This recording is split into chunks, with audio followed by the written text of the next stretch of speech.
నేటి రోజుల్లో కూరగాయలు, పళ్ళు, పాలు, ధాన్యాలు ప్రతి ఒక్కటి కూడా కల్తీకి గురవుతున్నాయండి. అందువల్లనే మనం ఎంత బలవర్ధకమైనటువంటి ఆహారం తీసుకున్నప్పటికీ కూడా అనారోగ్యాలకు గురి అవుతున్నాం. ఇటీవల కాలంలోనే జాతీయ సంస్థ వెల్లడించినటువంటి అంచనాల ప్రకారం త్వరలోనే కోస్తామనగా కూరగాయలపైన రసాయనిక పదార్థాలని వాడటం వల్ల అవి ఏవైతే మనం రోజు యూజ్ చేసేటువంటి కూరగాయలు ఉన్నాయో ఈ కూరగాయలపైన క్లోరాన్ ట్రానిల్ప్రోల్ అనేటువంటి రసాయనిక పదార్థం అత్యధికంగా ఉండడం గుర్తించారు. దీనివల్ల మెదడుకు సంబంధించి నరాలకు సంబంధించినటువంటి డిసీజెస్ రావడము, జ్ఞాపక శక్తి లోపించడము, ఇలాంటి ప్రాబ్లమ్స్ అన్నీ కూడా వస్తూ ఉన్నాయట. మరో రసాయనిక పదార్థమైనటువంటి క్లోరోఫైరిఫాస్ అనేటువంటి రసాయనిక పదార్థం కూడా మెదడుపై తీవ్ర ప్రభావాన్ని చూపిస్తున్నట్టుగా, ఇంకా ఆకుకూరల విషయానికి వచ్చినట్లయితే బైఫెత్రిన్ అనేటువంటి రసాయనిక పదార్థం అత్యధికంగా ఉండటం వల్ల ఆకుకూరలు కూడా ప్రమాదకరంగా ఉన్నాయి అని చెప్పి సర్వేలో వెల్లడించడం జరిగిందనమాట. రైతులు విపరీతంగా రసాయనిక పదార్థాలని ఉపయోగిస్తున్నట్టుగా మనకు కూడా తెలుస్తూనే ఉంది. అలాంటప్పుడు మరి మనల్ని మనం ఎలా రక్షించుకోవాలో చూద్దాం. కొంతలో కొంతైనా రసాయనిక పదార్థాలని మనం ఏదైనా కూరగాయలు తీసుకురాగానే వెంటనే వాటిని మామూలుగా నీళ్ళల్లో కడిగి ఉపయోగించకుండా, మీరు ఉదయం లేవగానే వంట చేయాలనుకున్నటువంటి కూరగాయలు ఎస్పెషల్లీ బెండకాయలు లాంటి వాటికైతే విపరీతమైనటువంటి రసాయనిక పదార్థాలు వెదజల్లుతూ ఉంటారు.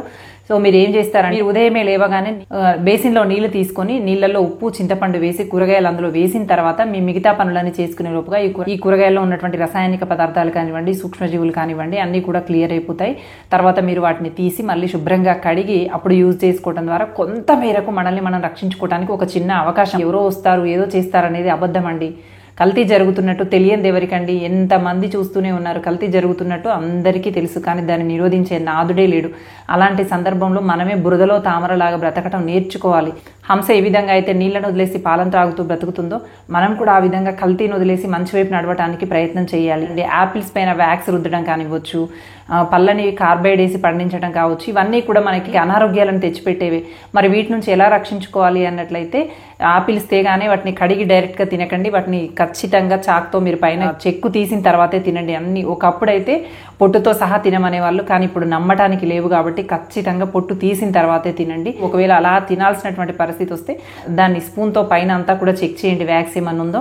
ఆ తర్వాత కూడా ఉప్పు, చింతపండు కలిపినటువంటి నీళ్ళలో కాసేపు నానిన తర్వాత మాత్రమే పైన పెస్టిసైడ్స్ పూర్తిగా పోయాయి అనుకున్నాక మళ్ళీ కడిగి ఆ తర్వాత తినండి తప్ప తొందరపడి గ్రేప్స్ కానివ్వండి, యాపిల్స్ కానివ్వండి తొందరపడి తినేటువంటి ప్రయత్నం చేయకండి.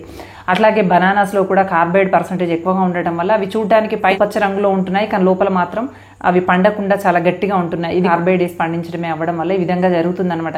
ఎప్పుడైతే మన దృష్టికి మనం అవి తింటున్నప్పుడు గొంతులో దురద పెట్టడం కానివ్వండి, ఏదైతే రుచిలో తేడా అనిపిస్తుందో వెంటనే తినడం ఆపేయండి. అనవసరంగా వృధా అయిపోతుంది కదా అని చెప్పి దాన్ని తిని అనారోగ్యానికి గురి అవ్వకండి. ఇంతేకాకుండా ధాన్యాల్లో, తేనెలో, పంచదారలో ప్రతి దాంట్లో కల్తీ జరుగుతూ ఉందండి. ఈ పంచదారలో కల్తీ నిరోధించాలి అంటే మన దగ్గర ఉన్నటువంటిది కండ చక్కెరను తెచ్చి, ఏదైతే పటిక బెల్లం అంటామో పటిక బెల్లాన్ని తెచ్చి వాడుకునేటువంటి ప్రయత్నం చేయండి. మన దగ్గర ఉన్నంత వరకు మనల్ని మనం రక్షించుకునేటువంటి ప్రయత్నం చేయటమే. నల్ల నువ్వులు తింటే ఆరోగ్యానికి చాలా మంచిది. కాల్షియము, ఐరన్ అందులో ఎక్కువగా ఉంటాయని చెప్పి నల్ల నువ్వులు తీసుకొని వచ్చాను. తీరా అవి తీసుకొచ్చిన తర్వాత వాటి పరిస్థితి ఎలా ఉందో మీరే చూడండి. ఇవి బాగా నల్లగా కనిపించేప్పటికీ నాకు డౌట్ వచ్చింది, ఇంత నల్లగా ఉంటాయా అసలు నల్ల నువ్వులు అని చెప్పి నేను వీటిని పదే పరిశీలించాను. మామూలుగా అయితే మనం ఇందులో ఇసుక అలాంటివి ఏమీ లేవు కాబట్టి డైరెక్ట్గా వేయించి ఉండలు చుట్టుకోవాలని అనుకుంటాం. కానీ నాకు ఎందుకో ఇవి ఇంత నల్లగా ఉన్నాయి ఏంటో చూద్దామా అని చెప్పి కొన్ని తీసుకొని నీళ్ళల్లో వేసి చూద్దామని ఇదిగో ఇలాగ నీళ్ళల్లో వేశాను. వేసాక ఒక నిమిషం పాటు అవి ఎప్పుడైతే నానతాయో, నానిన తర్వాత కొంచెం ఇట్లా చేయితో ఇట్లా అనగానే గట్టిగా విదిలించకుండా నెమ్మదిగానే పైన కలర్ కోటెడ్ పోయేలాగా నేను నెమ్మదిగా ఇలా చేయితో అంటూ ఉన్నాను. వెంటనే నా తెల్ల నువ్వులకు ఉన్నటువంటి కలర్ అంతా బయటకు వచ్చేసిందండి. యాక్చువల్గా అవి నల్ల నువ్వులు కాదని, తెల్ల నువ్వులకే పైన కోటెడ్ ఏదో వేసి నల్ల నువ్వులుగా మార్చారని అర్థమైపోయింది నాకు.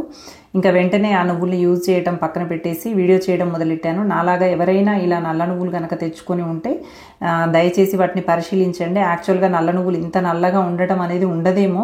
చూడండి, ఇదిగో ఈ విధంగా తెల్లగా ఉన్నటువంటి నువ్వులు బయటకు వచ్చేస్తూ ఉన్నాయి. ఇవి తింటే మనకి ఇది ఎలాంటి రసాయనమో మనకు తెలియదు. ఇది తిన్న తర్వాత ప్రాబ్లం ఎలా వచ్చింది, ఏం హెల్త్ ప్రాబ్లం వచ్చింది, ఎలా వచ్చిందని చెప్పి మనం డాక్టర్ దగ్గరికి వెళ్ళి చెప్పాలన్నా కూడా మన దగ్గర ఆన్సర్ ఉండదు అసలు. మనం నల్ల నువ్వులు చాలా మంచివి కదా, తిన్నాను కదా, నాకు ఎందుకు ఇలా జరిగింది అని చెప్పి ఆశ్చర్యపోతాం తప్ప మన దగ్గర ఆన్సర్ అనేది ఉండదు. చూడండి ఈ నీళ్లు చివరికి ఏ విధంగా మారిపోయాయో.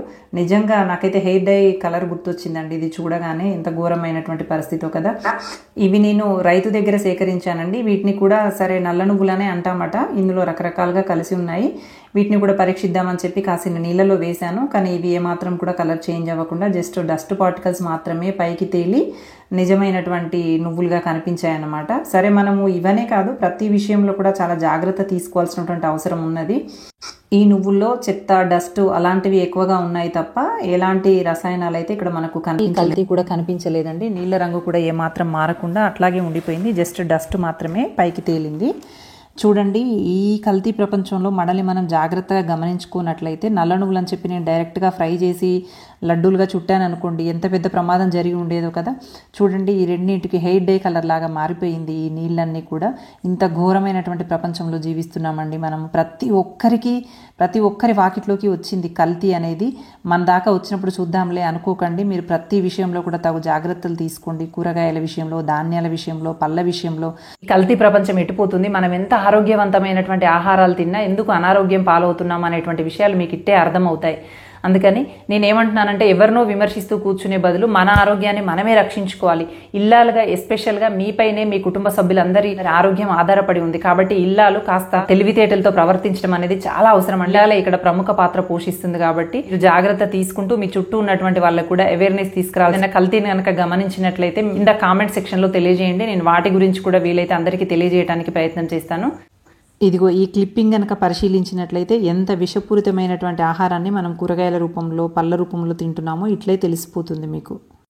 ఈ వీడియో మీకు ఏమాత్రం ఉపయోగకరంగా అనిపించినా, మన చుట్టూ ఉన్నటువంటి వాళ్ళకి ఇది ఉపయోగపడుతుంది అని ఏమాత్రం అనిపించినా కూడా లైక్ చేయటం కానివ్వండి, షేర్ చేయటం కానివ్వండి మర్చిపోవద్దండి.